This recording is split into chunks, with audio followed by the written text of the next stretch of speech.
Dividend strategies are one of the most crowded categories within the ETF market. Some funds screen for stocks based on consistency of dividends paid, while others focus on more narrow aspects like companies with the highest dividend payouts.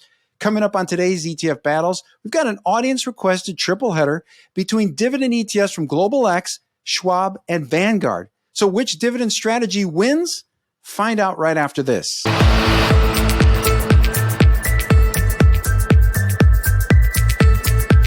Historical cycle that looks at midterm election criteria, and the one that we're focused on is that kind of red or orange line. Seasonal and the midterm election cycle both point hard down into that late October timeframe that we think we should expect a bottom probably on or about October 25th. There is only one story in town, isn't there, this month? And that is, of course, the merge. Is it the biggest technical development in crypto to date? Maybe. There's arguments on both sides. What is clear, however, is that this is a big deal, right? The technical challenges associated with trying to move the Ethereum blockchain from proof of work to proof of stake have been enormous.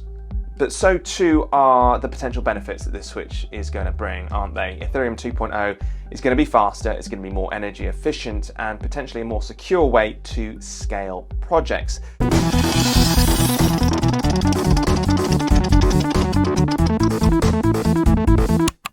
A lot of what we think about in terms of sustainability is preparing a company for the future that we think is coming. And that means changing their risk profile. It means thinking about the possibility that certain things are going to happen that could materially damage their business, or alternatively, things are going to happen that could be brilliant opportunities. And thinking about those can be really quite hard for companies because they're brought up in a world where everyone measures them in the short term. Everyone looks at their quarterly results. Everyone looks at how they're going against guidance, how they're going against expectations. And sometimes, often, making those longer term choices requires trade-offs and compromises. And sometimes you have to trade off short-term performance, and getting to do that can be career limiting. And so you've got to help them build that narrative, the word we use a lot, that narrative that describes why this is better for long-term value creation.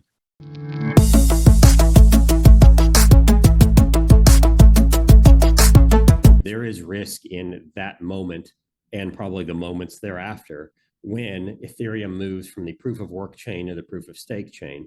There are just risks there. And I think people are pricing in the fact that, look, something could theoretically go wrong. There might be some bug or some exploit that we didn't know about.